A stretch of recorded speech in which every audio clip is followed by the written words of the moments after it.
নমস্কার বন্ধুরা, নিউ রান্নাঘরে তোমাদের সবাইকে স্বাগত। বন্ধুরা, ঘিয়ের মধ্যে দিয়ে দিলাম 1 কাপ চিনি। হ্যাঁ বন্ধুরা, আজ ঘিয়ের মধ্যে চিনি দিয়ে বানাবো একটা দারুণ টেস্টি রেসিপি। তো এই রেসিপি বানানোর জন্য এখানে নিয়ে নিয়েছি 1 কাপ সুজি। হ্যাঁ বন্ধুরা, প্রথমে নিয়ে নিলাম আমি 1 কাপ সুজি। আর এই রেসিপি বানানোর জন্য এই যে কাপ নিলাম, সেই কাপের মাপই কিন্তু খুব জরুরি। তো এখানে মাপ করে আমি 1 কাপ সুজি নিয়ে নিলাম। তো সুজিটা প্রথমে আমি একটি পাত্রে ঢেলে নিচ্ছি। আর যে কাপ দিয়ে আমি সুজি নিলাম, সেই কাপ দিয়ে 2 কাপ উষ্ণ গরম দুধ আমি সুজিটার মধ্যে দিয়ে দেব। দুধটা কিন্তু অবশ্যই উষ্ণ গরম হতে হবে, ঠান্ডা দুধ হলে হবে না। তো 2 কাপ দুধ দিয়ে দিলাম 1 কাপ সুজির মধ্যে। এবার সুজিটাকে ভালো করে দুধের সাথে একটু মিশিয়ে নেব। তো ভালো করে নাড়াচাড়া করে নেব, কারণ সুজিটা জমাট বেঁধে না যায় তার জন্য। কারণ যেহেতু উষ্ণ গরম দুধ, সুজিটা আবার জমাট বেঁধে যেতে পারে, তার জন্য একটুখানি ভালো করে নাড়াচাড়া করে তো এবার গুলে নিলাম। তো এবার আমি এটাকে ঢাকা দিয়ে 10 মিনিটের জন্য রেস্টে রেখে দেব। তো চলো 10 মিনিটের জন্য এটাকে আমি ঢাকা দিয়ে রাখছি। ফিরে আসছি 10 মিনিট পর।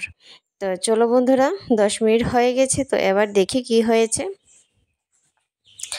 তো 10 মিনিট পর আমি ঢাকাটা তুললাম।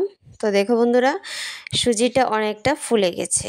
হ্যাঁ বন্ধুরা, সুজিটা অনেকটাই ফুলে গেছে। তো দুধটার সাথে আবারও ভালো করে একটুখানি মিশিয়ে দিচ্ছি। আর এদিকে আমি একটি কড়া গরম করে নিলাম। এবার কড়ার মধ্যে দিয়ে দিলাম 2 চামচ ঘি। তো ঘিটাকে এবার আমি গরম করে নেব। তো চলো ঘিটাকে গরম করে নিই। ঘিটা গরম হয়ে গেছে। এবার আমি দিয়ে দেব 1/2 কাপ, যে কাপ দিয়ে সুজি নিয়েছি, দুধ নিয়েছি, সেই কাপেরই 1/2 কাপ চিনি।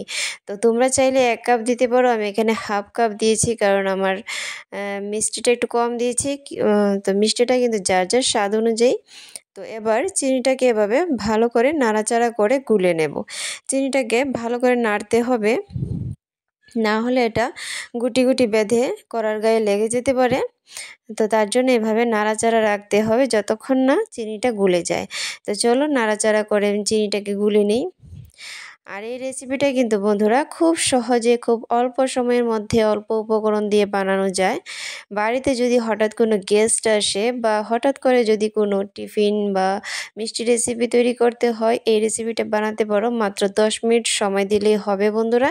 খুব চট করে বানানো যেতে পারে। ছোট থেকে বড় সকলের কিন্তু পছন্দের এই রেসিপিটি হবে। আর যদি অতিথি আপ্যায়নে এই রেসিপিটি ব্যবহার করা যায়, অতিথিরাও কিন্তু বেশ মানে মজা করে খাবে। তো চলো কথা বলতে বলতে চিনিটা আমার প্রায় অনেকটাই গুলে গেছে। তো এবার আবারও নাড়াচাড়া করছি, আরও সবটা চিনি ভালো করে গুলে নেব। তো দেখো বন্ধুরা, চিনিটা কিন্তু ভালো করে গুলে গেছে। তো আবারও নাড়াচাড়া করছি, আর একটু চিনির কালারটা আরেকটু চেঞ্জ করতে হবে তার জন্য। তো চলো দেখো বন্ধুরা, চিনিটা এবার অনেকটাই লালচে কালার হয়ে গেছে। তো আমার চিনিটা গুলে গেছে সবটাই। তো এবার দিয়ে দেব আগে থেকে ভিজিয়ে রাখা সুজিটা। তো সমস্ত সুজিটা এর মধ্যে আমি দিয়ে দেব। তো এভাবে কন্টিনিউয়াসলি নাড়াচাড়া করতে হবে, ভালো করে নাড়াচাড়া করতে হবে, নতুবা তলায় লেগে যেতে পারে। খুব ভালো করে নাড়াচাড়া করতে হবে বন্ধুরা। তো এভাবে নাড়াচাড়া করতে থাকবো কন্টিনিউয়াসলি। একটু শক্ত ডোয়ের মতো এটা বানিয়ে নেব। এটা নাড়াচাড়া করতে করতে একটু শক্ত ডোয়ের মতো বানিয়ে নেব। যেহেতু চিনিটা আগে থেকে গুলানো, তো চট করে কিন্তু এটা হয়ে যাবে। আর এখানে আমি এর মধ্যে দিয়ে দেব কিছুটা ড্রাই ফ্রুটস, যেমন কাজু বাদাম কুচি, আলমন্ড কুচিও দেওয়া যেতে পারে, পেস্তা বাদামও দেওয়া যেতে পারে। তো আমি এখানে শুধু কাজু বাদাম কুচি দিলাম। তো আমার কিন্তু শক্ত ডোটা হয়ে গেছে। তো এটাকে আরেকটুখানি ভালো করে নাড়াচাড়া শুরুতেই করতে হবে। আমি ক্যামেরাটা এদিক সেদিক ঘোরাতে ঘোরাতে একটুখানি কড়ার গায়ে লেগে গেছে। তো এবার হয়ে গেছে কিন্তু এটা। তো আমি এটা উপর থেকে নিয়ে নিচ্ছি। খুব সুন্দর করে কিন্তু শক্ত ডোটা আমার রেডি হয়ে গেছে। তো এবার দেখো কি করব। একটি বাটি নিয়েছি, এবার বাটির তলায় রেখে দেব হাফটা, অর্ধেক করে একটি কাজু বাদাম অর্ধেক করে এটার মধ্যে দিয়ে দিলাম। দিয়ে উপর থেকে আমি এভাবে সুজিটা এর মধ্যে দেব। খুব সহজ বন্ধুরা, খুব সহজ, খুব তাড়াতাড়ি ইজিলি একটা রেসিপি। চট করে কোনো একটা টিফিন হোক বা কোনো কিছু যদি বাড়িতে না থাকে, হঠাৎ করে কোনো গেস্ট আসে, তাহলে এই রেসিপিটা করা যেতে পারে, খুব ইজিলি করা যায়। তো দেখো বাটিতে এরকমভাবে দিয়ে এরভাবে চাপা চাপা আমি দিয়ে দিচ্ছি, চাপা চাপা করে দিয়ে দিলাম। তো এভাবে চেপে চেপে দিলাম, দেওয়ার পর এটা কিন্তু বানানো আমার রেডি হয়ে গেছে। তো এবার দেখো একটি প্লেট নিলাম, নিয়ে এভাবে এভাবে এভাবে কিন্তু নামিয়ে নিলাম। বাটিতে কিন্তু এক্সট্রা করে তেল বা ঘি লাগাতে হবে না, যেহেতু এটা ঘিয়ের মধ্যে ভাজা আছে।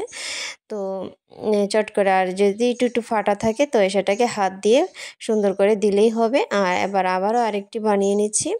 এভাবে কাজু বাদামটা দিলাম, দিয়ে এর উপর থেকে দেব সুজিটা, দিয়ে এভাবে চাপা চাপা করে চট করে বানানো যেতে পারে।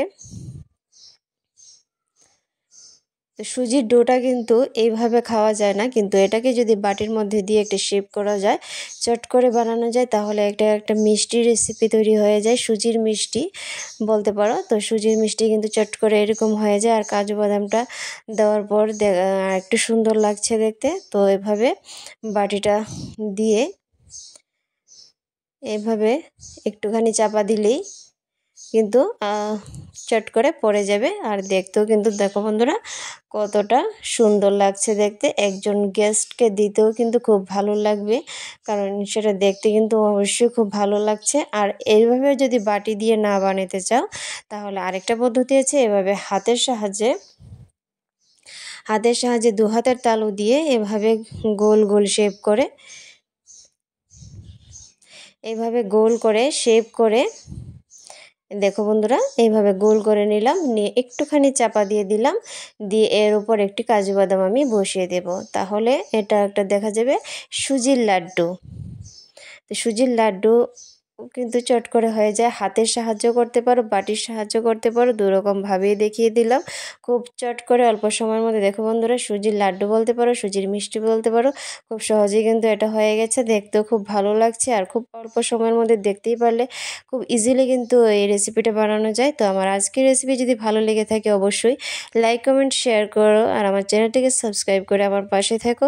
দেখা হচ্ছে অন্য আরেকদিন অন্য আরেকটি ভিডিওর সাথে। তো আজ এ পর্যন্তই, নমস্কার।